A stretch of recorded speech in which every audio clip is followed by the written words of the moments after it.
بسم الله الرحمن الرحيم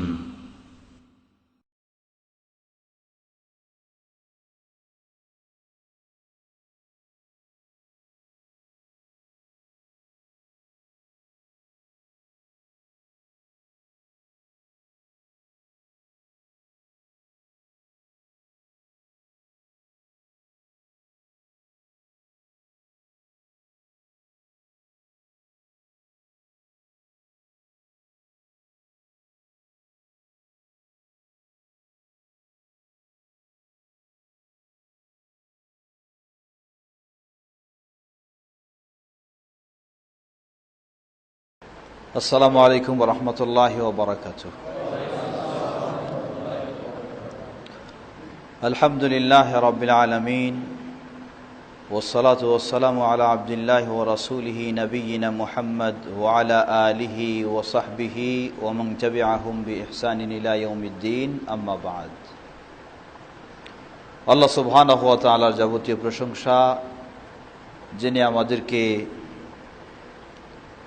সালাতুল মাগরিব আদার পরে সহিহুল বুখারীর ধারাবাহিক দর্শে বসার সুযোগ করে দিয়েছেন, তার প্রশংসা জ্ঞাপনার্থে বলি আলহামদুলিল্লাহ।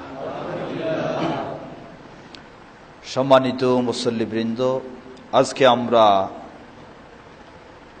অত্র জামে মসজিদে সহিহুল বুখারীর ষষ্ঠ দর্শে সমবেত হয়েছি। এর পূর্বে আমরা 5টি দর্শ নিয়েছি। সহিহুল বুখারী এর কিতাবুল ঈমান, ঈমান পর্ব আমরা শুরু করেছি। গত বৈঠকে বা গত দর্শে আমরা সহিহুল বুখারীর ঈমান পর্বের 11তম হাদিস পর্যন্ত আলোচনা শুনেছি। আজকের যে অধ্যায়টি থেকে আমরা শুরু করব, ইমাম বুখারী রাহিমাহুল্লাহ অধ্যায় নিয়ে এসেছেন বাবুন ইতআমুত তাআমি মিনাল ইসলাম। বাবুন ইতআমুত তাআম মিনাল ইসলাম। গতদিনে আমরা ঈমানের পর্ব শুরু করে আমরা বলেছিলাম যে ঈমান এর পরিচয় মূলত 5টি বিষয়। এক হলো তাসদীক বিল জানান, আন্তরিকভাবে বিশ্বাস করা, অন্তর দিয়ে বিশ্বাস করা।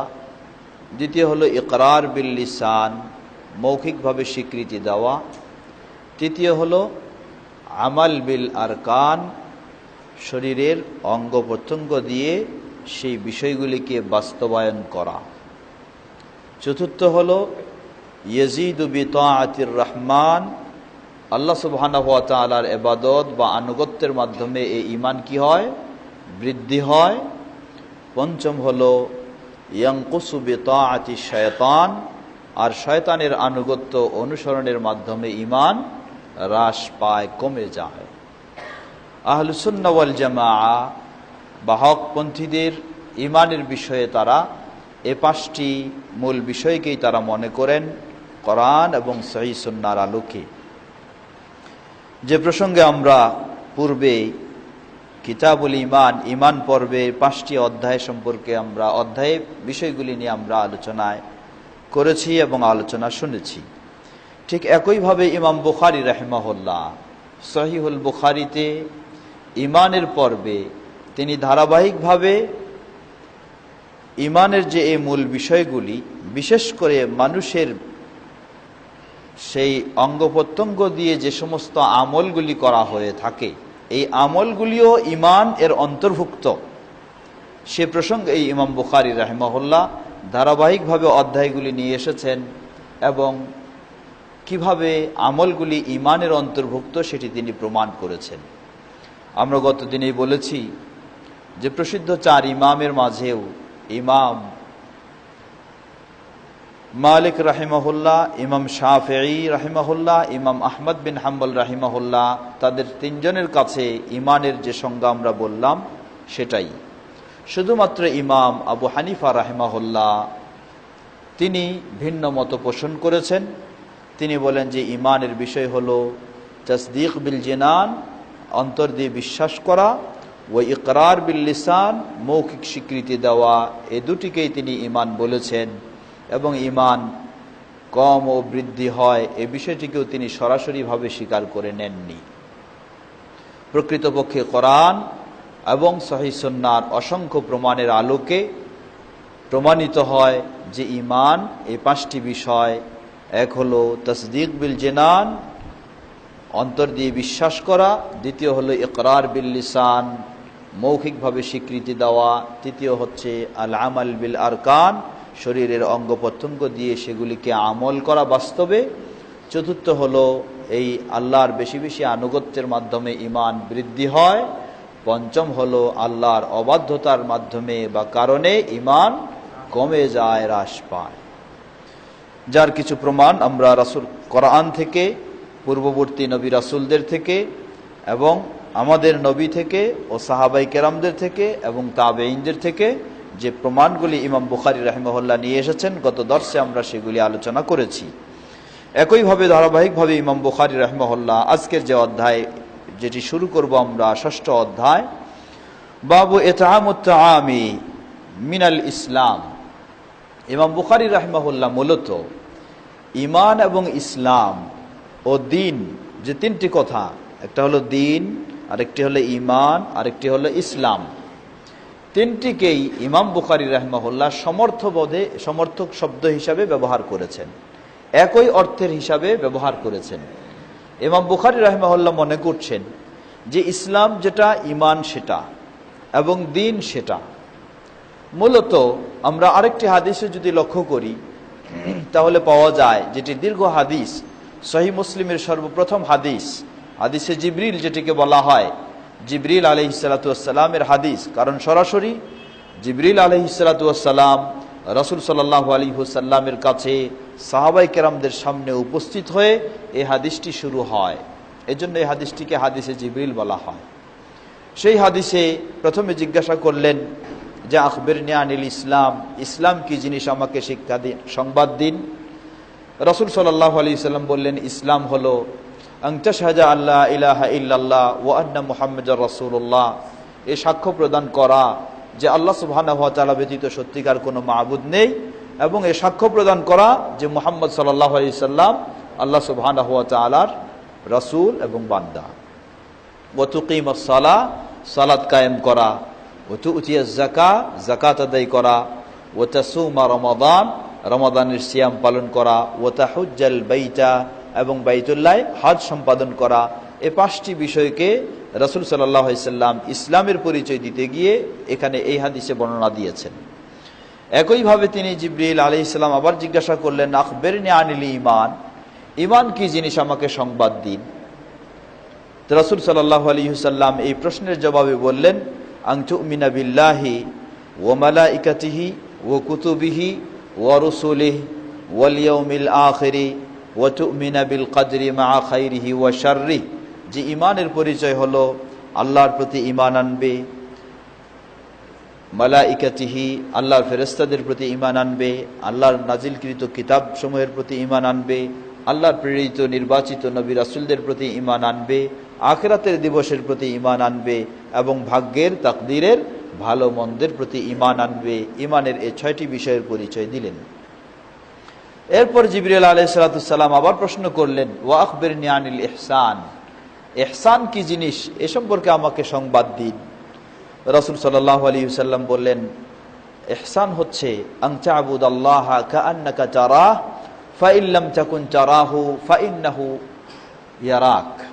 জেনে রাখো, ইহসান হলো এমন একটা পর্যায়ে যাওয়ার নাম। ইহসান বলতে এখানে পরস্পরে একজন আরেকজনের প্রতি ইহসান করা মানে কি, ভালো আচরণ করা, এটা এখানে উদ্দেশ্য নয়। এখানে ইহসান দ্বারা উদ্দেশ্য হলো ইখলাস, অন্তরের একনিষ্ঠতার উদ্দেশ্য এখানে।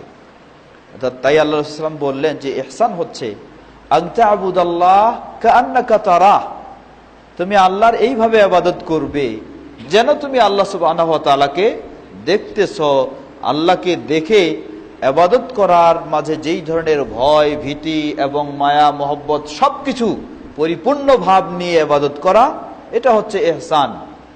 যদি এই ভাবটিও না আসে তাহলে জেনে রাখো ফাইন্নাহু ইয়ারাক, তুমি না দেখলেও তিনি, আল্লাহ তোমাকে দেখছেন, এইরকম ভাবটাও যেন কমপক্ষে থাকে। এটার নাম হলো ইহসান। শেষে জিবরিল আলাইহিস সালাম যখন চলে যাচ্ছেন রাসূল সাল্লাল্লাহু আলাইহি ওয়াসাল্লাম বললেন, জেনে রাখো। চলে গেলেন। তারপর বললেন যে হাদা জিবরিল আতাকুম লিয়ুআল্লিমাকুম দীনাকুম। ইনি হলেন জিবরিল, তিনি এসেছিলেন তোমাদেরকে তোমাদের দ্বীন শিক্ষা দেওয়ার জন্য, তোমাদেরকে তোমাদের দ্বীন শিক্ষা দেওয়ার জন্য। তাহলে শেষে বললেন দ্বীন শিক্ষা দেওয়ার জন্য। এজন্য এই হাদিস বলে দিচ্ছে যে দ্বীন এর তিনটি স্তর।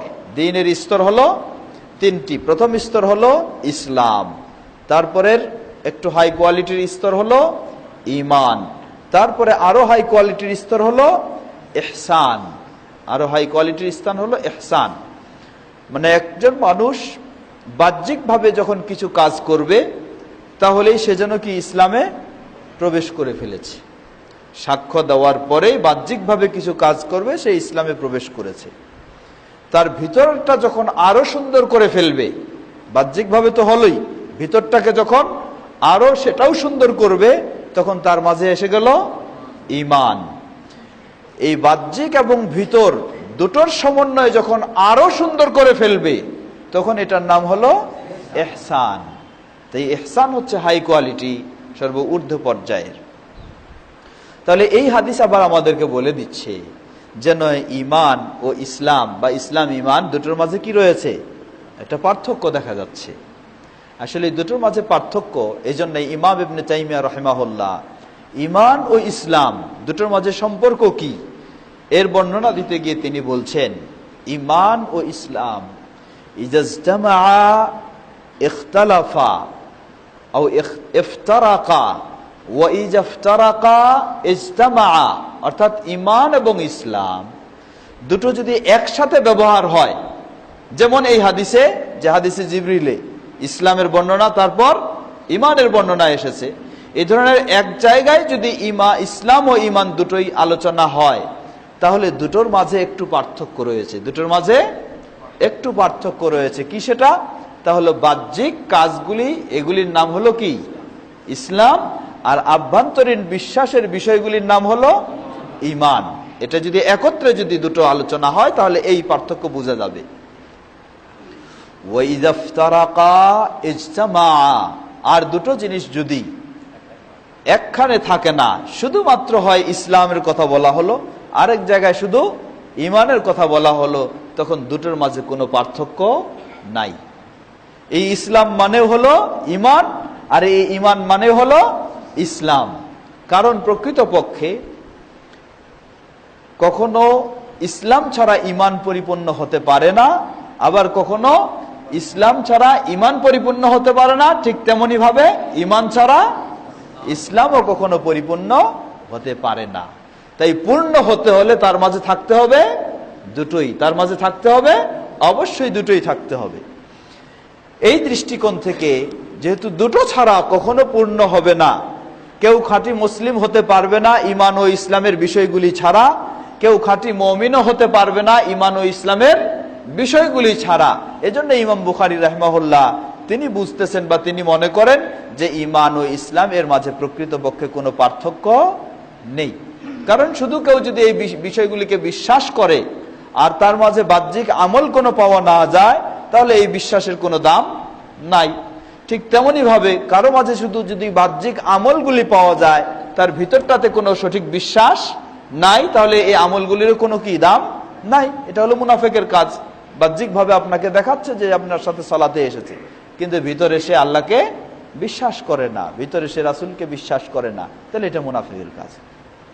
তাই ইমাম বুখারী রাহিমাহুল্লাহ তিনি বলছেন যে সুতরাং ঈমান ও ইসলাম প্রকৃতপক্ষে এই দুটোর মাঝে তেমন কোনো পার্থক্য নাই। একটা আরেকটার সাথে অঙ্গাঙ্গিভাবে জড়িত, একটা আরেকটার সাথে অঙ্গাঙ্গিভাবে জড়িত।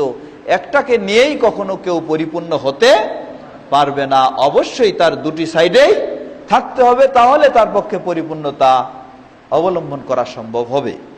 তাই ইমাম বুখারী রাহিমাহুল্লাহ এখানে অধ্যায় নিয়ে এসেছেন তিনি, বাবুন ইতআমুত তাআমি মিনাল ইসলাম।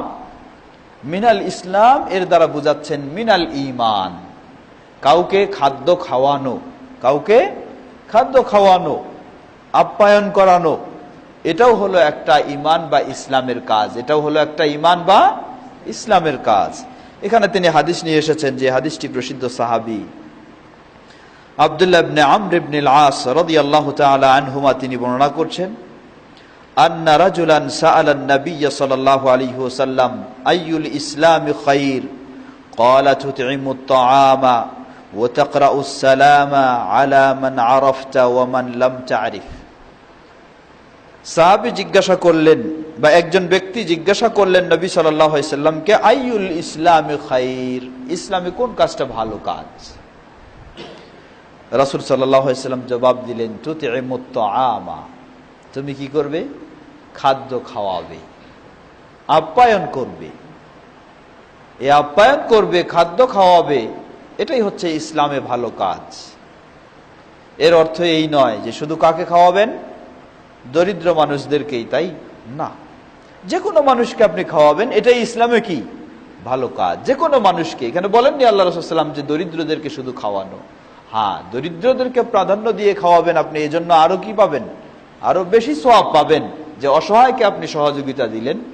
কিন্তু যে কোনো মানুষকে মেহমানদারি করা, যে কোনো মানুষকে খাওয়ানো, এটাই হচ্ছে ইসলামে একটি ভালো কাজ। দ্বিতীয় ভালো কাজ কি? ওয়া তাকরাউ আসসালামা আলা মান আরাফতা ওয়া মান লাম তা'রিফ, এবং তুমি সালাম দিবে কাকে? যাকে চিনো আর যাকে না চিনো, সকলকে তুমি সালাম দিবে। এর মানে অন্য বর্ণনায় আসছে ইফশাউস সালাম, সালামের বিস্তার ঘটানো। বা অন্য বর্ণনায় সহিহ বুখারী মুসলিমের হাদিস স্পষ্টভাবে আল্লাহ রাসূল সাল্লাল্লাহু আলাইহি ওয়াসাল্লাম বললেন কি, লা তাদখুলুল জান্নাতা হাত্তা তুমিনু, তোমরা জান্নাতে প্রবেশ করতে পারবে না যতক্ষণ না ঈমান আনো। ঈমানদার না হওয়া পর্যন্ত জান্নাতে যাওয়া সম্ভব নয়। ওয়ালা তুমিনু হাত্তা তাহাব্বু, আর ঈমানদারও হতে পারবে না যতক্ষণ না পরস্পর এক মুমিন আরেক মুমিনের মাঝে আন্তরিকতা, ভালোবাসা সৃষ্টি না হয়, ততক্ষণ পর্যন্ত ঈমানদার হতে পারবে না। দেখুন কত গুরুত্বপূর্ণ কথা বললেন আল্লাহ রাসূল সাল্লাল্লাহু আলাইহি ওয়াসাল্লাম। ঈমানদার হওয়া সম্ভব নয় আরেক মুমিনের প্রতি যদি ভালোবাসা না থাকে। কিন্তু আজকে মুমিন মুসলিম সমাজে আমরা কোন পর্যায়ে পৌঁছে গেছি বলার অপেক্ষা রাখে না। আজকে যেন আমরা মুমিনরাই, মুসলিমরাই একে অপরের সাথে কিভাবে ভালোবাসা নষ্ট করা যায়, কিভাবে আমাদের সম্পর্ক এর দূরত্ব সৃষ্টি করা যায়, এই প্রতিযোগিতা যেন আমাদের মুসলিমদের মাঝে। অথচ ঈমানের বিষয় হলো আল্লাহ রাসূল সাল্লাল্লাহু আলাইহি ওয়াসাল্লাম বলছেন, তোমরা ঈমানদার হতে পারবে না হাত্তা তাহাব্বু, যতক্ষণ না পরস্পরে একে অপরকে ভালোবাসো। আজকে আফসোসের সাথে বলতে হয়, এই মুসলিম সমাজ, বিশেষ করে যুব শ্রেণী, তারা আজকে ইসলামের ভালোবাসা হারিয়ে ফেলে অমুসলিমদের সেই পাশ্চাত্যের ভালোবাসা গ্রহণ করে আজকে অসভ্যের মতো জীবন যাপন করার দিকে তারা আজকে ছুটে চলেছে। আজকে উন্নত শিক্ষার নাম দিয়ে, শিক্ষিত নাম দিয়ে, সেই আধুনিক পরিবেশ সমাজের নাম দিয়ে, সভ্যতার নাম দিয়ে তারা ইসলামী ভালোবাসাকে হারিয়ে ফেলে আজকে সেই পাশ্চাত্যের সে অমানসিক, অমানবিক বা অসভ্য সেই ভালোবাসা, সেই নোংরা আচার আচরণ, সেদিকেই যেন আমাদের যুব সমাজ ধাবিত হচ্ছে। এটি বড়ই দুঃখের বিষয়। এর মূল কারণ হচ্ছে আজকে আমরা আমাদের যুব সমাজ তাদেরকে ইসলামের আলোকে, ঈমানের আলোকে আমরা গড়ে তুলতে পারছি না। তাদের মাঝে ঈমান হারিয়ে যাচ্ছে, ক্রমশ তাদের মাঝে ঈমান দুর্বল হয়ে যাচ্ছে, যার ফলে তারা ঈমানি ভালোবাসা তাদের মাঝে নেই। তাদের মাঝে ভালোবাসা এসে গেছে সেই পাশ্চাত্যের অসভ্য, সেই নোংরা ভালোবাসা। আল্লাহ সুবহানাহু ওয়া তাআলা আমাদের যুব সমাজকে ইসলামের দিকে ধাবিত হওয়ার তৌফিক দান করুন এবং সেই পাশ্চাত্যের অসভ্য আচরণগুলি থেকে তাদেরকে হেফাজত করুন। আল্লাহ রাসূল সাল্লাল্লাহু আলাইহি ওয়াসাল্লাম বললেন, তোমরা মুমিনও হতে পারবে না যতক্ষণ না তোমরা পরস্পরে একে অপরে ভালোবাসতে পারো।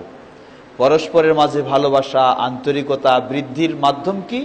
আবার তিনি বললেন, আমি কি তোমাদেরকে বলে দিব না এমন একটি কাজের কথা, এই কাজটি করলে তোমরা পরস্পরে আন্তরিকতা, ভালোবাসা বৃদ্ধি হবে। সাহাবায়ে কেরামগণ বললেন, হ্যাঁ বলে দিন। বললেন, সেটি হচ্ছে আফসুস সালামা ফীমা বাইনাকুম, তোমরা তোমাদের মাঝে পরস্পরের সালাম এর প্রচার প্রসার, সালাম এর চর্চা বিস্তার করো, সালাম এর চর্চা বিস্তার ঘটাও, পরস্পরে সালাম দাও। সুতরাং আল্লাহ রাসূল সাল্লাল্লাহু আলাইহি ওয়াসাল্লাম বললেন যে ইসলামে ভালো কাজ হচ্ছে আপনি সালাম দিবেন কাকে? শুধু পরিচিত মানুষদেরকে বাছাই বাছাই করে যাকেই চিনেন তাকেই সালাম দিবেন, আর যাকে চিনেন না তাকে না, এমনটি ইসলামের নিয়ম নয়। তবে এখানে একটি বিষয় লক্ষণীয়, বিষয়টি হলো আল্লাহ রসুল সাল্লাল্লাহু আলাইহি ওয়াসাল্লাম বললেন, তুমি সালাম দিবে যাকে চিনো আর যাকে চিনো না সকলকেই। এখন প্রশ্ন হলো, অচিনা বলতে কি উদ্দেশ্য? অচিনা বলতে এই উদ্দেশ্য নয় যে হিন্দু না মুসলিম এটা চিনো কিনা তবু তুমি সালাম দাও, ইহুদি না খ্রিস্টান চিনো কিনা না চিনো সে তবু তুমি সালাম দাও, এই উদ্দেশ্য নয়। অবশ্যই আপনাকে আগে চিনতে হবে ইনি মুসলিম কি না। এই মুসলিম ব্যক্তি হতে পারে আপনার এলাকার মানুষ, হতে পারে আপনার আত্মীয় স্বজন হিসাবে, নাও হতে পারে, অপরিচিত কোনো মুসলিমও হতে পারে, সেটা হচ্ছে চিনা বা না চিনা, কিন্তু অবশ্যই তাকে কি হতে হবে? মুসলিম হতে হবে। অমুসলিমকে আপনি সালাম দিবেন এটি ইসলামের নির্দেশ দেওয়া হয়নি, বরং আল্লাহ রাসূল সাল্লাল্লাহু আলাইহি ওয়াসাল্লাম বলছেন, ওয়ালা তাবদাউ আল ইয়াহুদা ওয়ান নাসারা বিসসালাম, ইহুদ এবং খ্রিস্টানদেরকে তোমরা সালাম দিয়ে শুরু করো না, তারা আগে কিছু দিলে তারপর তোমরা কি বলবা সেটা পরের বিষয়, কিন্তু তোমরাই প্রথমে তাদেরকে সালাম দিয়ে শ্রদ্ধা জানাবা, তা কখনো নয়। সম্মানিত সুধীবৃন্দ, সুতরাং আল্লাহ রাসূল সাল্লাল্লাহু আলাইহি ওয়াসাল্লাম বললেন যে চিনো যাকে আর যাকে চিনো না সকলকেই তোমরা সালাম দিবে, সালামের বিস্তার ঘটাবে। এর মানে অবশ্যই চিনতে হবে আমাকে, কমপক্ষে যেন তিনি মুসলিম হন, সেই হিসেবে আমরা সালাম দিব। সালামের বিষয়টি নিয়ে দীর্ঘ আলোচনা দিকে যাচ্ছি না, যেহেতু সেটি আমাদের প্রসঙ্গ নয়। তাহলে ইমাম বুখারী রাহিমাহুল্লাহ এই হাদিস দিয়ে নিয়ে আসলেন যে মানুষকে খাওয়ানো এটা একটা হলো ইসলামের উন্নত কাজ, ভালো কাজ, কল্যাণকর কাজ, সওয়াবের কাজ, এবং পরিচিত ও অপরিচিত সকল মুসলিমদের মাঝে সালামের বিস্তার ঘটানো এটাও হচ্ছে কি? এটাও হচ্ছে একটি ভালো কাজ। তাহলে এই ভালো কাজ ইসলাম বা ইমানের অন্তর্ভুক্ত। তো ইমানের অন্তর্ভুক্ত এই ভালো কাজগুলি, এর মানে কি বোঝা যায়? ইমান কি শুধু আন্তরিক বিশ্বাস ও মৌখিক স্বীকৃতি, না কাজগুলির নামও হলো ইমান? এ হাদিস প্রমাণ করে দিচ্ছে, এর মাধ্যমে ইমাম বুখারী রাহিমাহুল্লাহ প্রমাণ করতে চাচ্ছেন। সুতরাং এই কাজগুলিও প্রমাণ করে যে মানুষের শুধু মৌখিক স্বীকৃতি আর আন্তরিক বিশ্বাসের নাম ইমান নয়, বরং বাহ্যিক যে সমস্ত কাজকর্ম রয়েছে সেগুলির নামও হলো ইমান। ঠিক অনুরূপভাবে এই হাদিস থেকে আরো বোঝা যায় যে ইমান বৃদ্ধি হয় এবং হ্রাস পায়। আমরা মানুষকে খাওয়ানো, এই গুণটি কি সবারই সমান রয়েছে? কি বলেন, সবারই সমান? কখনো না। কেউ দেখা যায় যে খাওয়াতে পারলে খুশি হয়, আবার কেউ দেখা যায় খাওয়াইতে হলে কি হয়? বেজার হয়ে যায়, তার টাকা পয়সা খরচ হলো। কেউ দেখা যায় একজন মুসলিম বা মুমিন কাউকে খাওয়াতে পারলে সে খুব আন্তরিকভাবে সে আনন্দ লাভ করে যে আলহামদুলিল্লাহ আমি একজনকে খাওয়াতে পারলাম, আন্তরিকভাবে সে খুব খুশি হয়। কিন্তু আবার আরেকজনকে খাওয়ানোর কথা বললে তিনি আন্তরিকভাবেই ব্যথিত হয়ে যান যে হ্যাঁ আমারে জরিমানা দেওয়াইলো, হ্যাঁ যে আমাকে খাওয়ানোর জন্য এখন কিছু আয়োজন করতে হবে, খরচ করতে হবে। তাহলে এই দুই মুসলিম কি সমান হতে পারে? একজনের ইমান, যিনি খাওয়াতে পারার কারণে আনন্দ লাভ করছেন, আত্মতৃপ্তি লাভ করছেন, আলহামদুলিল্লাহ, অবশ্যই তিনি উত্তম মুসলিম, উত্তম ইমানদার ওই ব্যক্তির চেয়ে যে ব্যক্তি খাওয়াতে বললে সে কি হচ্ছে? নিজে নিজে ব্যথিত হচ্ছে, মন খারাপ করে ফেলতেছে, ওই ব্যক্তির চেয়ে এই ব্যক্তি অবশ্যই ভালো ইমানদার। তাহলে এই কাজটাও আমাদেরকে বলে দিচ্ছে যে এই কাজটার ক্ষেত্রেও সকলে সমান ইমানদার নয়। ইমানদারের মাঝে কি রয়েছে? কেউ বেশি ইমান, কেউ কম ইমান। ঠিক সালামের বিষয়টাও ক্ষেত্রে একই বিষয়। আমরা সালাম প্রচার প্রসার এই ক্ষেত্রেও কি সবাই সমান নই? কেউ আলহামদুলিল্লাহ সালাম বেশি দিতে আনন্দ পায়, আবার কেউ সালাম দিতে লজ্জা পায়। কি বলেন, ঠিক না? কেউ সালাম দিতে লজ্জা পায়, কেমনে সালাম দিব, লজ্জা লাগতেছে। হ্যাঁ, আরে আজীব কথা, একজন মুসলিম আর একজন মুসলিমকে সালাম দিবে লজ্জা পায়। তবে আমরা অনেকেই লজ্জা পাই, কত কত ক্ষেত্র রয়েছে। বলবেন যে এটা আবার কেমন কথা? হ্যাঁ, অনেকেই লজ্জা পাই এই যে আমরা বাইরে মানুষদেরকে দেখা হলে অনেক সময় সালাম দিই, কিন্তু নিজের বাড়িতে গেলে আমরা ঘরে ঢুকলে কয়জনে সালাম দিই? আপনি যখন আপনার বাবার কাছে যান কয়বার আপনি সালাম দেন? আপনি আপনার মায়ের কাছে যান কয়বার আপনি সালাম দেন? আপনি আপনার বোনের কাছে যান কয়বার আপনি সালাম দেন? আপনার স্ত্রীর কাছে যান, কয়বার সালাম দেন? বা বোনেরা স্বামীর কাছে যায়, বা বাবার মার কাছে যায়, কয়বার সালাম দেয়? কিন্তু বাইরের একটা মানুষ দেখা হলে কি খুব সালাম দিচ্ছেন, আপনি সেখানে খুব সালাম দিলেন, কিন্তু আপনার নিজের বাবার কাছে আপনি সালাম দিচ্ছেন না, তাকে সালাম দিচ্ছেন না, মাকে সালাম দিচ্ছেন না, বলছেন যে এখানে কেমনে সালাম দিব, লজ্জা লাগে। আজীব কথা, এটা হতে পারে না, এটা সম্পূর্ণ ভুল, এটা একটা দুর্বল ইমানের পরিচয়।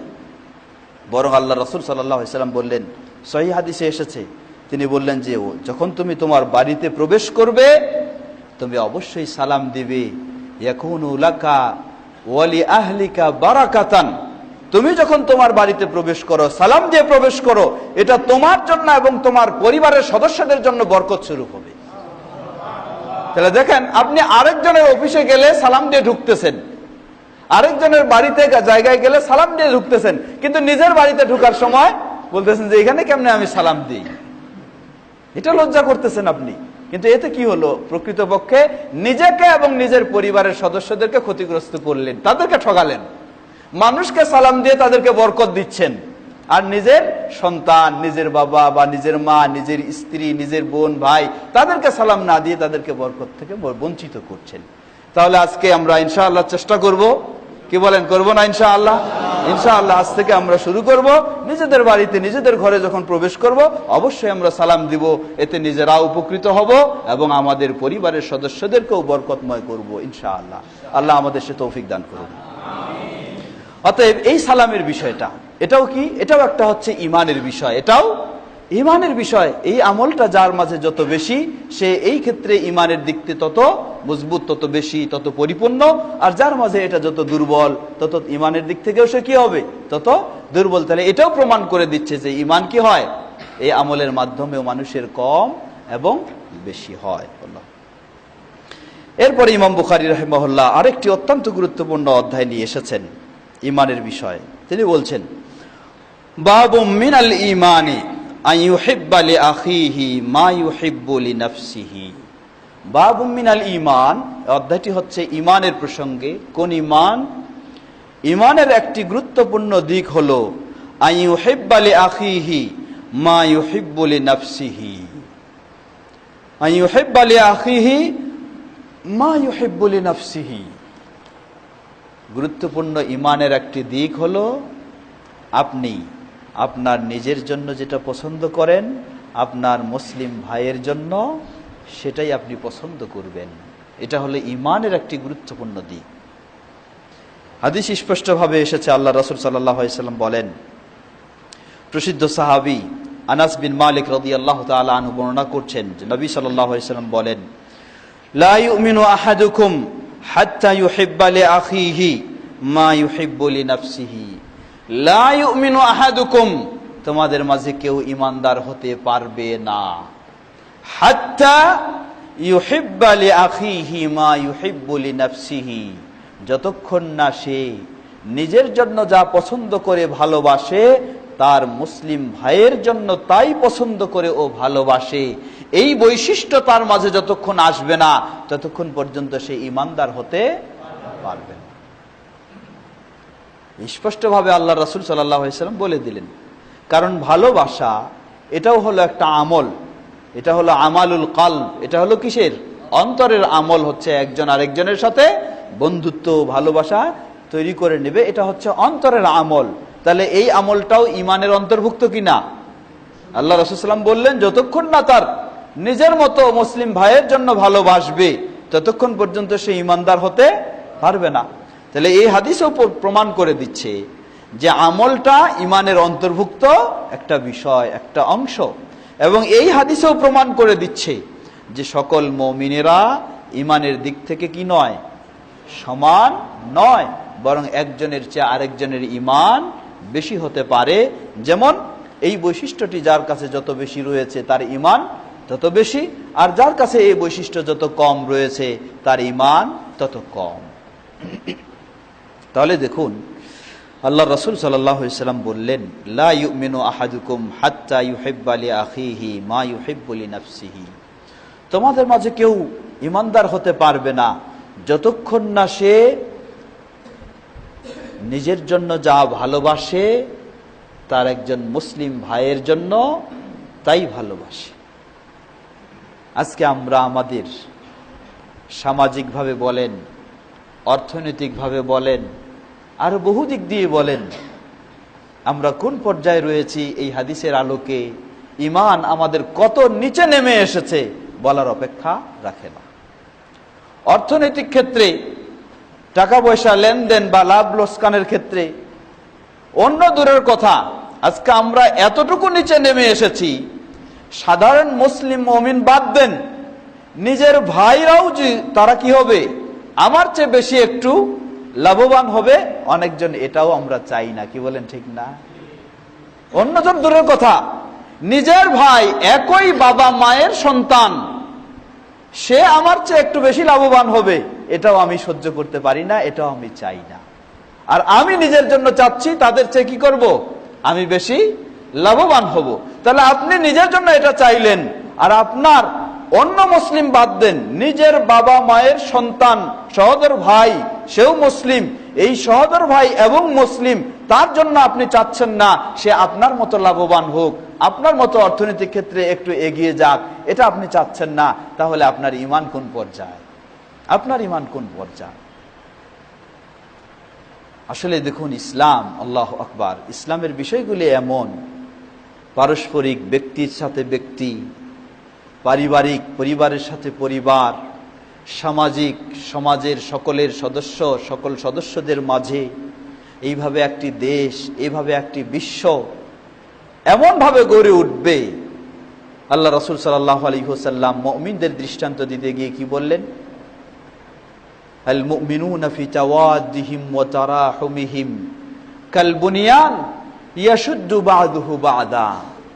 মুমিনদের, গোটা বিশ্ব পর্যায়ের মুমিনদের দৃষ্টান্ত হলো কাল বুনিয়ান, এই একটা বিল্ডিং, এই বিল্ডিং যেমন একটা ইট, এর সাথে আরেকটা ইট কি হয়, জড়িত হয়ে একটা বিল্ডিং তৈরি হয়ে গেছে। ঠিক মুমিনদের অবস্থা হলো সেই। এটা শুধু পরিবার নয়, এটা শুধু একটা বসতি নয়, একটা এলাকা নয়, একটা সমাজ নয়, এমনকি একটা দেশও নয়, বরং কি গোটা বিশ্ব মুমিনদের সম্পর্ক হবে এই। এক মুমিন আরেক মুমিনের সাথে এমনই ভাবে অঙ্গাঙ্গী ভাবে জড়িত হয়ে যাবে, মনে হয় যেন তাকে ভিন্ন ভাবার কোনো সুযোগ নেই। কিন্তু আজকে আমাদেরকে ভাষাগত দিক দিয়ে বিভক্ত করা হয়েছে, ভৌগোলিকভাবে বিভক্ত করা হয়েছে, আরো আরো আরো দলীয়ভাবে বিভক্ত করা হয়েছে। কত ধরনের বিভক্ত আজকে মুসলিম সমাজকে বিক্ষিপ্ত ও বিচ্ছিন্ন ও বিভক্ত করে দিয়ে দুর্বল করে দিয়েছে। তাদের মাঝে হানাহানি, কাটাকাটি, মারামারি, এমন একটি পরিবেশ তৈরি হয়ে গেছে। সুতরাং যে পর্যায়ে থাকুক না কেন, আপনি যদি সত্যি মুমিন হন, তাহলে সব সময় আপনাকে আন্তরিকভাবেও কমপক্ষে অন্যান্য মুমিনদেরকে অবশ্যই কি করতে হবে, ভালোবাসতে হবে। আর একজনের সাথে সম্পর্ক হবে আপনার ভাষাগত পরের বিষয়, ভৌগোলিক পরের বিষয়, অর্থনৈতিক পরের বিষয়। প্রথম বিষয় হবে ঈমান। প্রথম বিষয় ঈমান। যার মাঝে ঈমান রয়েছে, ভাষার যদিও মিল না হয়েও থাকে, তবু তিনি আমার বন্ধু। ভৌগোলিক যদিও মিল নাও হয়ে থাকে, তিনি এক দেশের আমি এক দেশের, তবু তিনি হলেন আমার কাছের বন্ধু। বর্ণেরও যদি মিল নাও হয়ে থাকে, গোত্রেরও মিল নাও হয়ে থাকে, তবু তিনি হলেন আমার কাছের বন্ধু। এটা হচ্ছে ঈমানি সম্পর্ক। বরং আল্লাহ রাসূল সাল্লাল্লাহু আলাইহি সাল্লাম অন্য আরেক হাদিসেও স্পষ্ট বললেন যে মুমিনদের অবস্থাটা হলো এই, একটা মানুষের এই যে বডি, এই বডির কোনো একটা অঙ্গ যদি আহত হয়, ক্ষত হয়ে যায় কোনো একটা অঙ্গে, তাহলে এর ব্যথাটা ছড়াবে কোথায়? এই অঙ্গেই সীমাবদ্ধ থাকবে না। এই ব্যথার কারণে হয়তো গোটা বডিও জ্বরে আক্রান্ত হয়ে যাবে, গোটা বডি সেখানে কষ্ট পাবে, কষ্ট অনুভব করবে। ঠিক মুসলিমদের অবস্থাটা হচ্ছে এই রকম। এক মুসলিম কোথাও ব্যথিত হলে গোটা বিশ্বের সর্বত্র মুসলিমেই ব্যথিত হবে। এটাই হলো মুসলিমদের নিয়ম। সুতরাং এই হাদিস আমাদেরকে বলে দিচ্ছে যে একজন আরেকজন মুসলিম, এক মুসলিম আরেক মুসলিম ভাইয়ের জন্য সেটাই পছন্দ করবে, সেটাই ভালোবাসবে, সেটাই কামনা করবে যেটা সে তার নিজের জন্য পছন্দ করে, ভালোবাসে, কামনা করে। এটা হলো সাধারণভাবেই। নিজের তো নিজের ভাই যদি হয়, নিজের আত্মীয় স্বজন যদি হয় তাহলে তো আরো বেশি অধিকার রাখে। তাহলে দেখুন, ইসলাম একটা সমাজকে শান্তিপ্রিয় করার জন্য, একটা সমাজকে শান্তিপূর্ণ করার জন্য কিভাবে ইসলামের বিধানটা দেখুন। এক সমাজে আপনি বসবাস করছেন, এখানে আরো 10 জন মুমিন বসবাস করে। এই মুমিনেরা হতে পারে কেউ একজন রিক্সা চালক, এই মুমিন হতে পারে কেউ একজন দিনমজুর, আর আপনি হতে পারেন একজন শিল্পপতি। আপনার মাঝে যদি ঈমান থাকে, আপনি বলবেন যে এ দিনমজুর একজন, এ রিক্সা চালক একজন, আমি তাকে কিভাবে ভালোবাসতে পারি, তার প্রতি কিভাবে আমার আন্তরিকতা হতে পারে। আল্লাহু আকবার। ইসলাম এই বৈষম্য রাখেনি, ইসলাম এই বৈষম্য রাখেনি। হ্যাঁ, এর অর্থ আবার এই নয়, সেই সমাজতন্ত্রের বিধান আবার এখানে নয় যে আপনার শিল্পপতির শিল্প যত কিছু সব ভেঙে টেঙে কি করতে হবে, রিক্সাওয়ালাকেও সমান বানায় দিতে হবে, দিনমজুরকেও সমান করে দিতে হবে। এটা আবার ইসলাম কখনো, এই ভ্রান্ত চিন্তা, এই জুলুম চিন্তাকেও আবার ইসলাম কখনো স্বীকার করেনি। আপনি আপনি ব্যবসা বাণিজ্য শ্রম দিয়ে চিন্তা করে আপনার অর্থ সংগ্রহ করেছেন হালাল পন্থায়, ইসলাম আপনাকে অধিকারী বানায় দিয়েছে। আরেকজন করতে পারেনি, তাহলে সে তার অবস্থায় থাকবে। তবে এই অসহায় দরিদ্র যেন কি করতে পারে, কোনো মতো তার পেটে কিছু দিতে পারে। এজন্য আপনার উপর আবার ইসলাম ফরজ করে দিয়েছে, আপনি জাকাত দেওয়ার সমপরিমাণ বা সেই পরিমাণ অর্থের মালিক হলে আপনাকে কিছু অংশ বের করে তারা যেন না খেয়ে না থাকে, সেটা আপনাকে ব্যবস্থা নিতে হবে। কিন্তু মুমিন হিসাবে আপনি কখনো তাদেরকে হেয় করতে পারবেন না। যার জ্বলন্ত প্রমাণ হলো, দেখুন ইসলাম কিভাবে সমাজকে সুন্দর করেছে। আপনি একজন বড়, যত বড়ই ব্যক্তি হন, যত বড় পদের মানুষ হন, আরেকজন সেই নিম্ন শ্রেণীর মানুষ, যেদিন মজুর, মুয়াজ্জিন যখন সালাতের আজান দিবে, হাইয়া আলাস সালাহ হাইয়া আলাল ফালাহ, এই দিন মজুর যদি এসে এখানে প্রথম কাতারে পার্শ্বে দাঁড়িয়ে যায়, আপনি যত বড়ই হন না কেন, আপনাকে ইসলাম অধিকার দেয়নি যে আপনি পরে এসে তাকে এখান থেকে দূরে সরাই দিবেন। অধিকার দিয়েছে ইসলাম? না, ইসলামী অধিকার দেয়নি। আল্লাহু আকবার। কি ইসলাম, মানবতা কাকে বলে, এই মানবতার মূল্যায়ন কিভাবে ইসলাম করেছে। সুতরাং পৃথিবীর বুকে আমরা বলতে পারি সবচেয়ে মানবতার মূল্যায়ন যে করেছে সেটাই হচ্ছে ইসলাম। পৃথিবীর বুকে সবচেয়ে মানবতার মূল্যায়ন যেটা করেছে সেটাই হচ্ছে ইসলাম। ইসলাম মানেই হলো শ্রেষ্ঠ মানবতা, ইসলাম মানেই হচ্ছে শ্রেষ্ঠ মানবতা। এর চেয়ে আর কিছু পৃথিবীতে হতে পারে না বা নেই।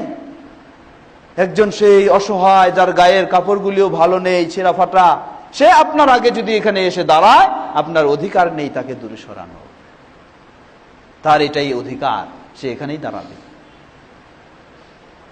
ঠিক একইভাবে আপনি যখন কাতারে কাতারে দাঁড়াবেন, আপনার পার্শ্বে আরেকজন দাঁড়ালে,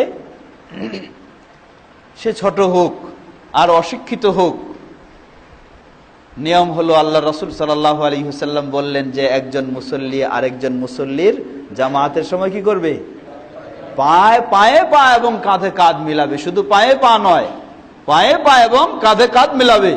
কিন্তু আফসোস করে বলতে হয়, আমাদের সমাজে আবার কিছু ভাইদের কাছে পায়ে পা লাগাতে গেলে কি হয়ে যায়। ইসলাম আদব শিক্ষা দিল যে তোমাকে দাঁড়ালে পায়ে পা লাগাতে হবে, ইসলামে আদব শিক্ষা দিল, আর তারা বলেন এটা নাকি বেয়াদবি হয়ে যায়। নাউজুবিল্লাহ। আশ্চর্য কথা, ইসলাম যে আদব শিক্ষা দেয় এটাকে যারা বেয়াদবি বলে, তাহলে তাদের ইসলামটা কি? তাদের ইসলামটা কি? আসলে তাদের ইসলামটা, কমপক্ষে এই মাসআলার ক্ষেত্রে বলবো, এই মাসআলার ক্ষেত্রে তাদের ইসলামটা গজামিল ও মন গড়া ছাড়া কিছুই নয়। কারণ তাদের বই পুস্তকেও এমন কোন দলিল পাবেন না, বা এমন কোন বিজ্ঞজন, ইমাম আবু হানিফা রাহিমাহুল্লাহ বলেন বা আরো কোন বিজ্ঞ ইমাম বলেন, তারা এই ধরনের কোন ফতোয়া দেননি যে তোমাদের কাতারে দাঁড়ানোর সময় উভয়ের মাঝে ফাঁকা করে দাঁড়াতে হবে, কারো পা লাগানো যাবে না, এমন কোন ফতোয়াও দেননি। দলিল তো দূরের কথা, এমনি তাদের মৌখিক কথাও নাই। তাহলে কোন ভিত্তিতে আজকে এই সমাজে এই কথাটা প্রচলিত রয়েছে যে একজন মুসল্লির আরেকজন মুসল্লি পায়ে লাগলে বেয়াদবি হয়ে যায়? আল্লাহ রাসূল সাল্লাল্লাহু আলাইহি ওয়াসাল্লাম বললেন, না লাগালে কি হবে? না লাগালেই বেয়াদবি হয়ে যাবে। আর তারা বললেন লাগালে বেয়াদবি হয়ে যায়। এটা যেন আল্লাহ রাসূল সাল্লাল্লাহু আলাইহি ওয়াসাল্লামের স্পষ্ট বিধানের বিরোধিতা করা ছাড়া আর কিছুই নয়। আল্লাহ সুবহানাহু ওয়া তাআলা তাদেরকে সঠিকভাবে বুঝার ও সঠিক পথের হেদায়েত দান করুন। যেন রাসূলের সুন্নাহকে সকলে, আমরাও যেন রাসূলের সুন্নাহকে সুন্নাহ হিসেবে মেনে নিতে পারি। আল্লাহ আমাদের সকলকে সে তৌফিক দান করুন। সুতরাং দেখুন, ইসলাম কিভাবে একজন আরেকজনের সাথে সম্পর্ককে এত গভীরভাবে গড়ে দিয়েছে।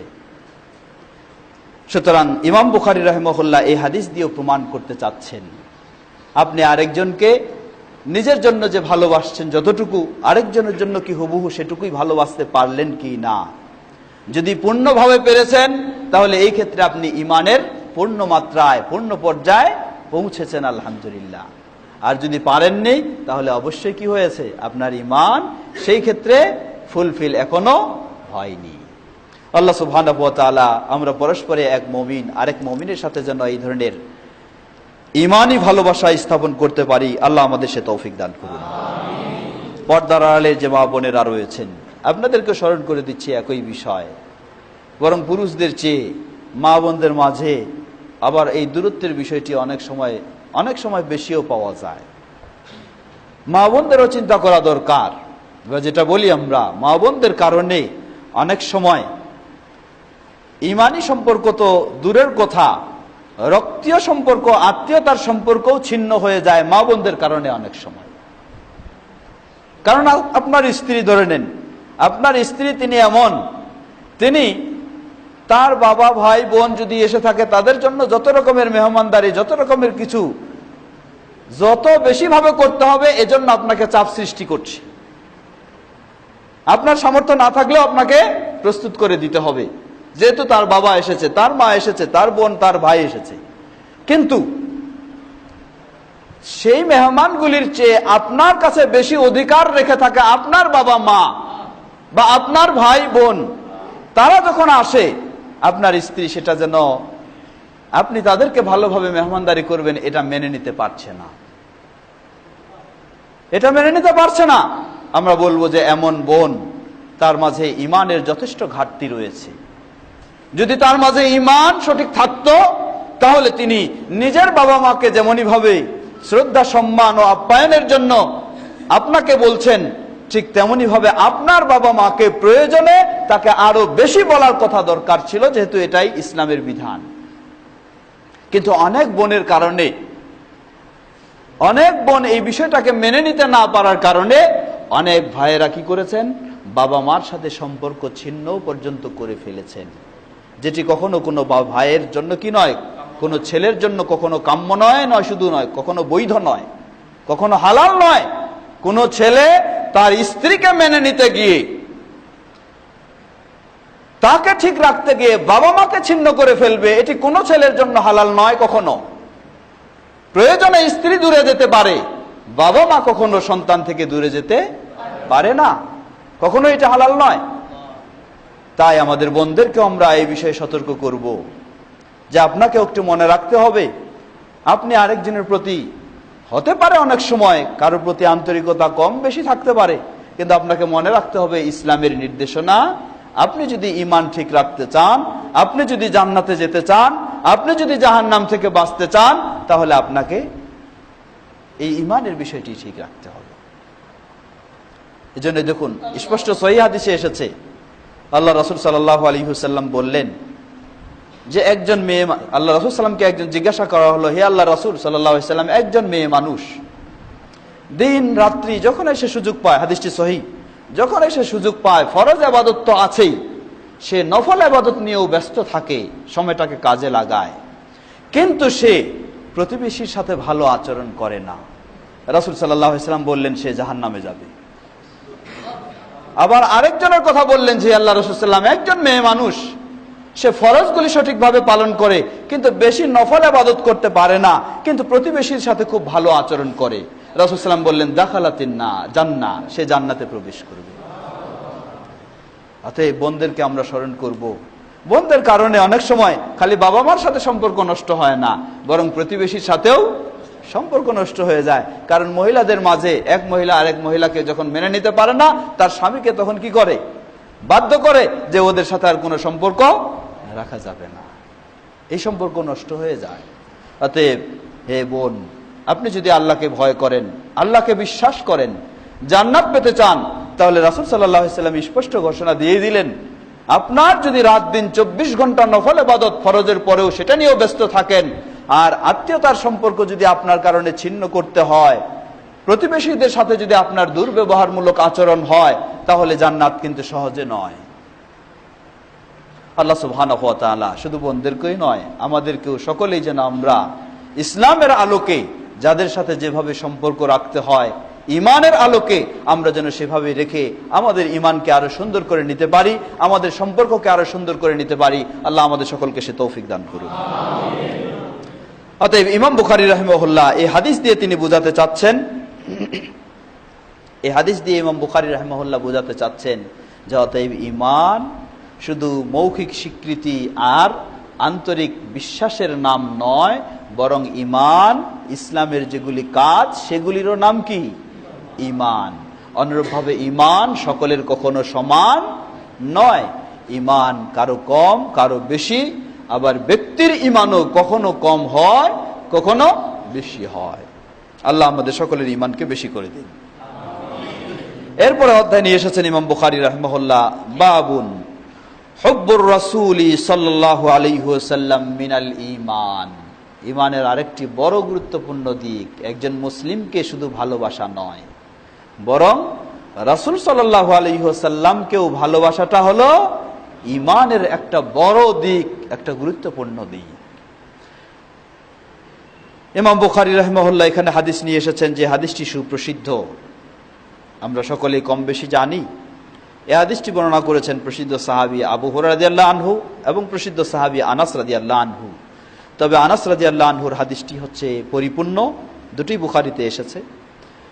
রাসূল সাল্লাল্লাহু আলাইহি ওয়াসাল্লাম বলেন, ফাওয়াল্লাযী নাফসি বিয়াদিহি লা ইউমিনু আহাদুকুম হাত্তা আকুনা আহাব্বা ইলাইহি মিন ওয়ালিদিহি ওয়া ওয়ালাদিহি। সেই সত্তার কসম করে বলছি যার হাতে আমার প্রাণ, লা ইউমিনু আহাদুকুম, তোমাদের মাঝে কেউ ঈমানদার হতে পারে না, হাত্তা আকুনা আহাব্বা ইলাইহি মিন ওয়ালিদিহি ওয়া ওয়ালাদিহি, যতক্ষণ না আমি তার কাছে তার শ্রদ্ধার পাত্র পিতামাতার চেয়ে এবং স্নেহের পাত্র সন্তানের চেয়েও যতক্ষণ না তার কাছে বেশি ভালোবাসার পাত্র আমি হতে পারি, ততক্ষণ পর্যন্ত তোমাদের কেউ ঈমানদার হতে পারে না। অন্য আরেক হাদিসে একই হাদিস অন্য সাহাবী বর্ণনা করছেন, যেটি আনাস রাদিয়াল্লাহু আনহু বর্ণনা করছেন। নবী সাল্লাল্লাহু আলাইহি ওয়াসাল্লাম এখানে আরেকটি শব্দ এসেছে বেশি, বলেন যে লা ইউমিনু আহাদুকুম হাত্তা আকুনা আহাব্বা ইলাইহি মিন ওয়ালিদিহি ওয়া ওয়ালাদিহি ওয়ান নাসি আজমাইন। তোমাদের মাঝে কেউ কখনো ঈমানদার হতে পারে না যতক্ষণ না আমি তার কাছে তার শ্রদ্ধার পাত্র বাবা মার চেয়ে এবং স্নেহের পাত্র সন্তানের চেয়ে, এমনকি সমগ্র বিশ্বের সকল মানুষের চেয়ে আমি তার কাছে যতক্ষণ না অধিক প্রিয় পাত্র হতে পারি, ততক্ষণ পর্যন্ত সে ঈমানদার হতে পারে না। রাসূল সাল্লাল্লাহু আলাইহি ওয়াসাল্লামের সাহাবী যারা ছিলেন, প্রসিদ্ধ সাহাবী, সহিহ বর্ণনায় এসেছে, ওমর রাদিয়াল্লাহু তাআলা আনহু, তিনি রাসূল সাল্লাল্লাহু আলাইহি ওয়াসাল্লামকে একদিন বলে বসলেন, হে আল্লাহর রাসূল সাল্লাল্লাহু আলাইহি ওয়াসাল্লাম, ইন্নাকা লা আহাব্বু ইলাইয়া মিন কুল্লি শাইইন ইল্লা মিন নাফসি। আপনি আমার কাছে পৃথিবীর সব কিছুর চেয়ে আমার কাছে প্রিয়, তবে আমার নিজের আত্মার চেয়ে এখনো করতে পারিনি, আমার নিজের আত্মা ব্যতীত সব কিছুর চেয়ে আপনি আমার কাছে প্রিয়। রাসূল সাল্লাল্লাহু আলাইহি ওয়াসাল্লাম বললেন, হে ওমর, এখনো তুমি ঈমানদার হতে পারোনি। ওমর রাদিয়াল্লাহু আনহু সাথে সাথে তার বক্তব্যকে পরিবর্তন করে বললেন, হে আল্লাহর রাসূল সাল্লাল্লাহু আলাইহি ওয়াসাল্লাম, জেনে রাখুন, ফাইন্নাকা আল-আন ওয়াল্লাহি আহাব্বু ইলাইয়া মিন নাফসি। এখন আমি স্বীকৃতি দিচ্ছি, আল্লাহর কসম করে বলছি, আপনি আমার কাছে পৃথিবীর সবকিছুর চেয়ে তো অবশ্যই, এমনকি আমার নিজের চেয়েও আপনি আমার কাছে সবচেয়ে বেশি প্রিয়।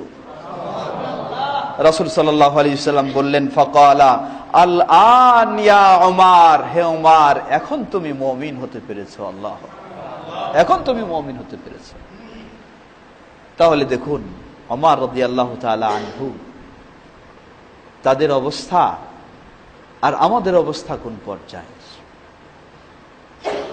এখন আরেকটি বিষয় আছে জানার, সেটি হচ্ছে আমরা আজকে তো অনেকেই রাসূল সাল্লাল্লাহু আলাইহি সাল্লামকে খুব প্রিয় বলেও গ্রহণ করেছি। এমনকি প্রিয় বলে গ্রহণ করতে করতে নিজেদেরকে আশিকে রাসূল বলেও নিজেদের পরিচয় দিয়ে ফেলেছি। নিজেদেরকে আশিকে রাসূল মানে রাসূলের প্রেমিকও বানায় ফেলেছি।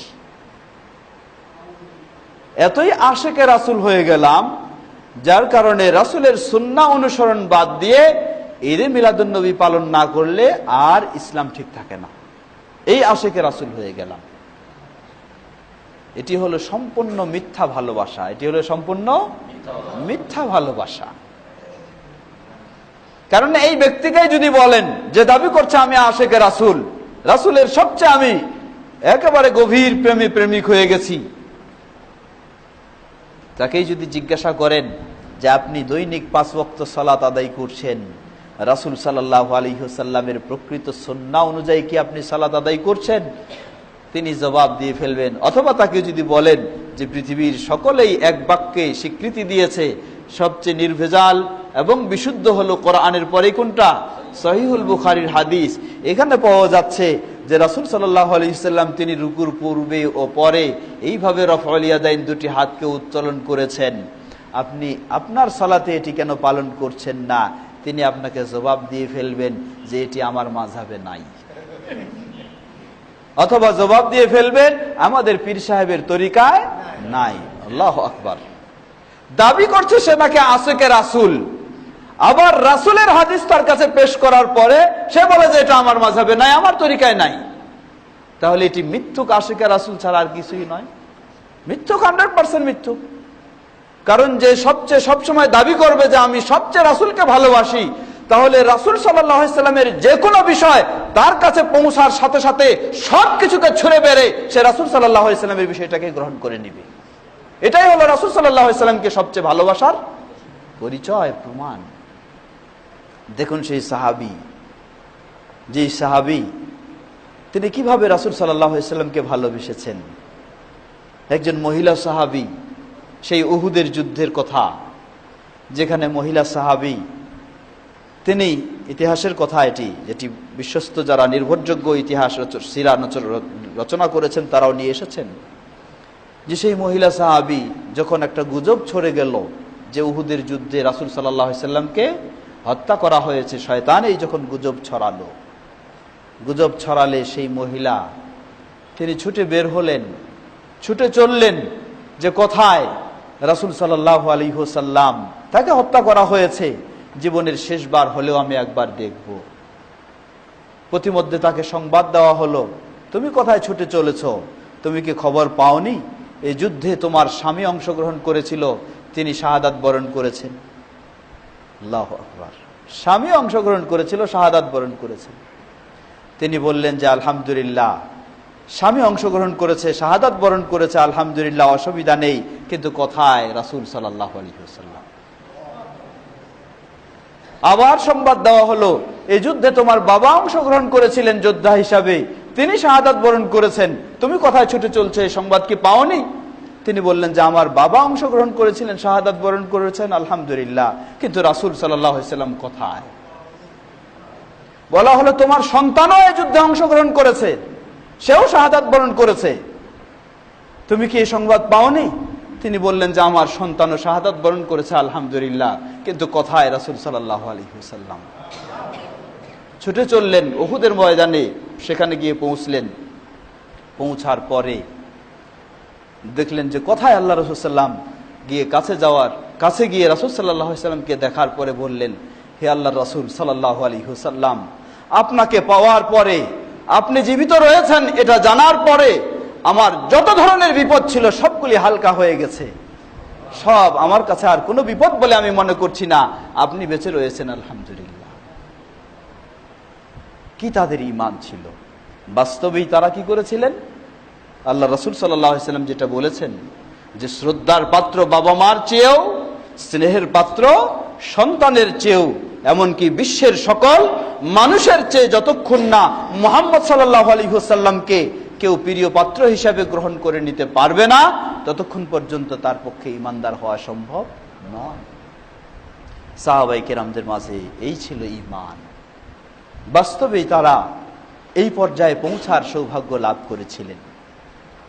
এজন্য ওই শুনুন, যেটি সহিহ বুখারীতে স্পষ্টভাবে এসেছে, যার মর্যাদা হলো কি গাসিলুল মালায়েকা যাকে বলা হয়, যার গোসল ফরজ হওয়ার কারণে পৃথিবীর কোনো মানুষ নয়, আল্লাহ সুবহানাহু ওয়া তাআলার ফেরেশতারা তাকে ফরজ গোসল করালেন।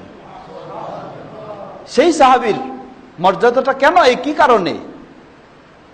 সেই সাহাবী তিনি তার নতুন দাম্পত্য জীবন, সেই নতুন জীবনে তার স্ত্রীর সাথে রাত্রি যাপন করছিলেন। এই মুহূর্তে যখন এই রাসূল সাল্লাল্লাহু আলাইহি সাল্লামের পক্ষ থেকে নির্দেশ এসে গেছে বের হতে হবে, কোনো আর অপেক্ষা করতে পারেননি। রাসূল সাল্লাল্লাহু আলাইহি সাল্লামের নির্দেশ আর আমি আনন্দ বিনোদনে থাকবো, হতে পারে না।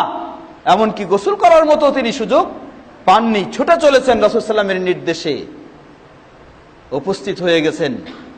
যুদ্ধে অংশগ্রহণ করে তিনি সেখানে শাহাদাত বরণ করলেন। কিন্তু তার এই ঘরের খবর একমাত্র আল্লাহ সুবহানাহু ওয়া তাআলা ছাড়া বাইরের আর কেউ জানেন না যে তিনি পবিত্র ছিলেন না অপবিত্র ছিলেন, গোসল ফরজ ছিল।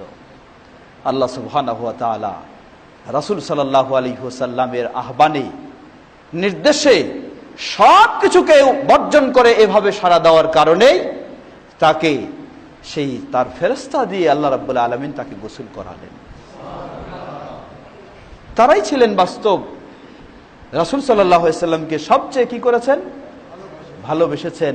আর ভালোবাসা শুধু মৌখিক গল্প গুজবের মাধ্যমে নয়, মৌখিক দাবির মাধ্যমে নয়, এই ভালোবাসা ছিল অন্তর দিয়ে। এই ভালোবাসা ছিল অন্তর দিয়ে।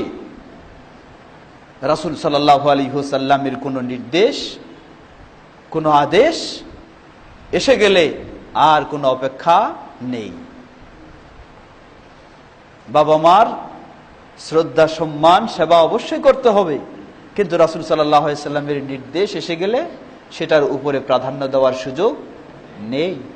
সন্তানকে অবশ্যই ভালোবাসতে হবে, অবশ্যই স্নেহ করতে হবে, সন্তানের অধিকার অবশ্যই দিতে হবে, কিন্তু সন্তানকে কখনো রাসূল সাল্লাল্লাহু আলাইহি সাল্লামের ঊর্ধ্বে প্রাধান্য দিতে পারি না।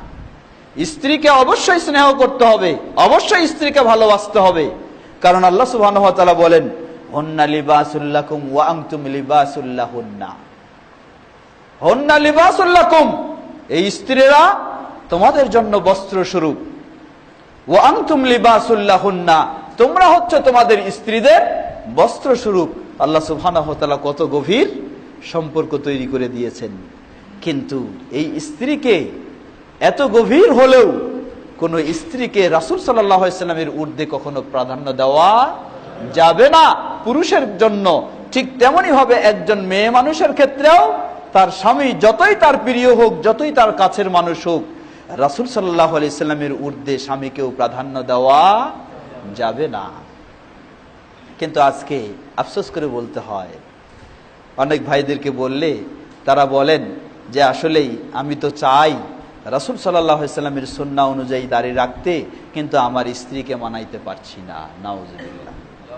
বলে যে আমি তো রাখতে চাই কিন্তু আমার স্ত্রীকে মানাইতে পারছি না, মানে আমার স্ত্রী রাজি না, আমাকে এখনো ছাড় দিচ্ছে না। স্ত্রীর ছাড়পত্র পেলে তারপর রাসূলের সুন্নাহ অনুযায়ী আমল করার চিন্তা করব। নাউজুবিল্লাহ। এটি কোনো মুসলিমের কথা হতে পারে? বা কোনো মেয়ের, কোনো স্ত্রীর এই ধরনের দাবি হতে পারে যে রাসূল সাল্লাল্লাহু আলাইহি সাল্লামের সুন্নাহ বর্জন করবে তার সন্তুষ্টিপূর্ণ না হওয়ার কারণে? ঠিক অনুভাবে কোনো পুরুষও কখনো তার স্ত্রীর ক্ষেত্রেও বলতে পারে না যে তুমি একটু বাইরে খোলামেলা চলো। এক বোন খুব দুঃখ প্রকাশ করেই কিছু পরামর্শ চাইলো যে কি করতে পারি, কি সমস্যা? বলে যে দেখুন, আমি পরিপূর্ণ দিনের উপর চলতে চাই, কিন্তু আমার স্বামী আমাকে অনেক সময় আমার কাছে যেগুলি সে আশা করে, সেই আশাটা কি? আমি যেন তার বন্ধুদের সাথেও একটু হেলো হেলো করি, তার বন্ধুদের সাথেও একটু আমি খোলামেলা সামনে আসি, আমার স্বামী এটা ছাড়া মেনে নিতে পারছে না, বা যতই আমি এটাই করি তত সে এটাতে সে রাজি নয়। আমাকে সে খুব ভালো জানে, কিন্তু আমার কাছে সে এটা পেতে চায়। কোন মুসলিম স্বামীর, কোন মুসলিম পুরুষের কখনো এটি তার জন্য বৈধ নয়, যেটা আল্লাহ রাসূল সাল্লাল্লাহু আলাইহি সাল্লাম হারাম করে দিয়েছেন। রাসূল সাল্লাল্লাহু আলাইহি সাল্লাম হারাম করলেন আপনার নিজের ভাই, ওয়ালহামু কাল মাউত, বলেন যে একজন মেয়ে মানুষের জন্য তার দেবর বলা হয় কি, স্বামীর ভাই, এটা হলো এই স্ত্রীর জন্য, আপনার স্ত্রীর জন্য এটা হলো মৃত্যু সমতুল্য, আল্লাহ রাসূল সাল্লাম বললেন। তাহলে আপনার নিজের ভাই হওয়া সত্ত্বেও তার জন্য যদি ইসলাম আপনার স্ত্রীর সাথে সাক্ষাৎ, উঠা বসা, চলাফেরাটাকে এইভাবে হারাম করে দেয়, তাহলে আপনার বন্ধু তো অনেক দূরের কথা, সুতরাং মেয়েদেরকেও যেমন মনে রাখতে হবে যে ইসলামের যে কোনো বিষয়, রাসূল সাল্লাল্লাহু আলাইহি সাল্লামের যে কোনো নির্দেশ নিষেধ লঙ্ঘন করার ক্ষেত্রে কোনো মেয়ে যেন কখনো প্রতিবন্ধকতা না হয়, সে যেন বাধা না হয়ে যায়। ঠিক কোনো পুরুষও যেন কোনো মেয়ের ক্ষেত্রে রাসূল সাল্লাল্লাহু আলাইহি ওয়াসাল্লামের নির্দেশ নিষেধ মানার ক্ষেত্রে কোনো পুরুষও যেন প্রতিবন্ধক না হয়, বাধা সৃষ্টি না হয়। সম্মানিত সুধীবৃন্দ, এশার সালাত কয়টায়? এশার আজান কয়টায়? জি, 7:45 আজান। আচ্ছা, তো রাসূল সাল্লাল্লাহু আলাইহি ওয়াসাল্লাম এর ভালোবাসা এটি শুধু মুখে দাবি করলে যথেষ্ট নয়। এজন্যই বলা হয় যে রাসূল সাল্লাল্লাহু আলাইহি ওয়াসাল্লামের ভালোবাসা, এই দাবির সহজ পরীক্ষা হলো রাসূল সাল্লাল্লাহু আলাইহি ওয়াসাল্লামকে কতটুকু আপনি বাস্তবে অনুসরণ করছেন। বাস্তবে আপনি যতটুকু অনুসরণ করেন ততটুকুই আপনি রাসূল সাল্লাল্লাহু আলাইহি ওয়াসাল্লামকে ভালোবাসেন। আর যদি বাস্তবে আপনি অনুসরণ করতে পারেননি, তাহলে প্রকৃতপক্ষে এটি শুধু আপনার মৌখিক ভালোবাসা, মিথ্যা দাবি। এটা প্রকৃতপক্ষে আপনি রাসূল সাল্লাল্লাহু আলাইহি ওয়াসাল্লামকে ভালোবাসতে পারেননি। রাসূল সাল্লাল্লাহু আলাইহি ওয়াসাল্লামের প্রকৃত ভালোবাসার নজির, দৃষ্টান্ত পৃথিবীর বুকে উপস্থাপন করেছেন রাসূল সাল্লাল্লাহু আলাইহি ওয়াসাল্লামের সাহাবায়ে কেরামগণ। হতে পারে নর, হতে পারে নারী, পুরুষ, মহিলা, সকল সাহাবী তারা বাস্তবে এই দৃষ্টান্ত উপস্থাপন করেছেন। আমাদের অনুসরণীয় ব্যক্তি হচ্ছেন তারাই, আমরা শিক্ষা গ্রহণ করব তাদের কাছ থেকেই। সুতরাং আমরা যেন প্রকৃতপক্ষে রাসূল সাল্লাল্লাহু আলাইহি ওয়াসাল্লাম এর ভালোবাসা আমাদের মাঝে নিয়ে আসতে পারি, আর সেই ভালোবাসা হবে বাস্তব রাসূল সাল্লাল্লাহু আলাইহি ওয়াসাল্লামের অনুসরণের মাধ্যমে, শুধু মৌখিক দাবির মাধ্যমে নয়। সেটা কিভাবে? সেটা হচ্ছে আকীদা, বিশ্বাসের ক্ষেত্রে, সেটা হচ্ছে আমলের ক্ষেত্রে, সেটা হচ্ছে জীবনের সর্বক্ষেত্রে রাসূল সাল্লাল্লাহু আলাইহি ওয়াসাল্লাম যেই দিনকে নিয়ে এসেছেন সেই দিনকে প্রাধান্য দেওয়ার ক্ষেত্রে। আপনি বলছেন যে আমি রাসূল সাল্লামের খুব ভালোবাসি, আর সেই নরমালি জিনিস যেগুলি, সেগুলি আপনি খুব সুন্দরভাবে পালন করতেছেন। ওই যে বলে সমাজে, কি বলে যে খাওয়ার পরে মিষ্টি খাওয়া নাকি কি সুন্নাত, তাই আপনি খুব আনন্দ সহকারে খাওয়ার পরে মিষ্টি খাইতেছেন। কিন্তু রাসূল সাল্লাল্লাহু আলাইহি ওয়াসাল্লাম কঠিন ভাবে নিষেধ করেছেন, বাম হাত দিয়ে কখনো খাওয়া যাবে না, পান করা যাবে না। সেখানে আবার আপনার কোনো খোঁজ খবর নাই। প্রয়োজনে আপনি ডান হাত দিয়েও খাচ্ছেন, প্রয়োজনে অপ্রয়োজনে, কারণ প্রয়োজনে তো বাম হাত দিয়ে ব্যবহার করা যাবে, যদি ডান হাত অচল হয়ে যায়। তাহলে অপ্রয়োজনে যখন এটা সুন্দর আছে, আপনি বাম হাতও নিয়ে চালাচ্ছেন। আর আপনি দাবি করলেন যে রাসূলের সুন্নাহকে ভালোবাসেন, তাই মিষ্টি খাওয়ার পরে আপনি মিষ্টি খুঁজতেছেন যে সুন্নাহ পালন করার জন্য। হ্যাঁ, তো এই সমস্ত বিষয়, এটাই হলো আসলে বাস্তব ঈমানের পরিচয়, যে প্রকৃতপক্ষে রাসূল সাল্লাল্লাহু আলাইহি ওয়াসাল্লামকে কতটুকু আমি ভালোবাসি। আপনি রাসূলের সুন্নাহ মানার জন্য কি করতেছেন?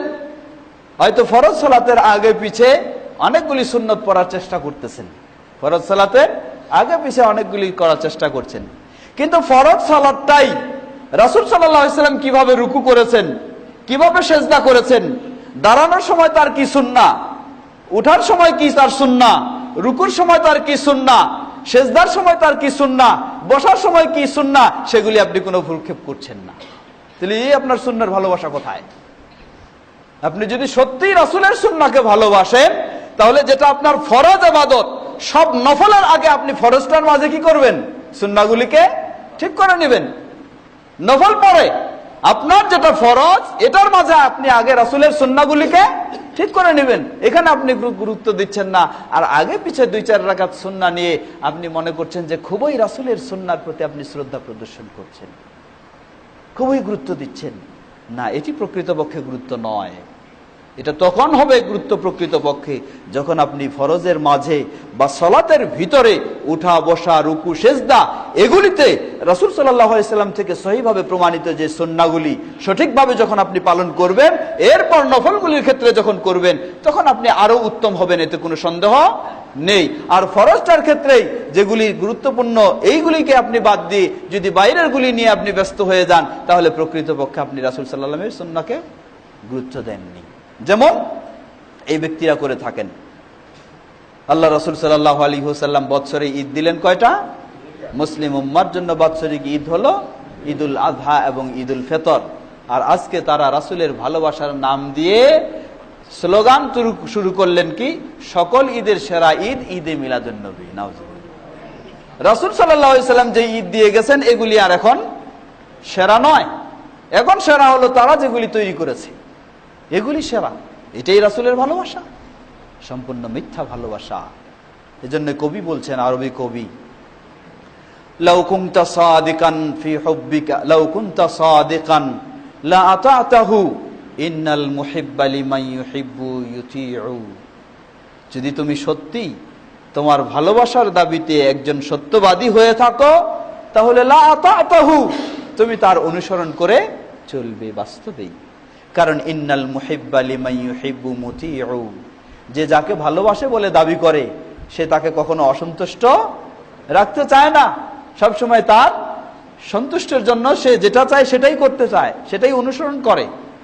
তো প্রকৃত ভালোবাসা হচ্ছে রাসূল সাল্লাল্লাহু আলাইহি ওয়াসাল্লাম যেটাতে সন্তুষ্ট হবেন সেই কাজটি আপনি করবেন। আর রাসূল সাল্লাল্লাহু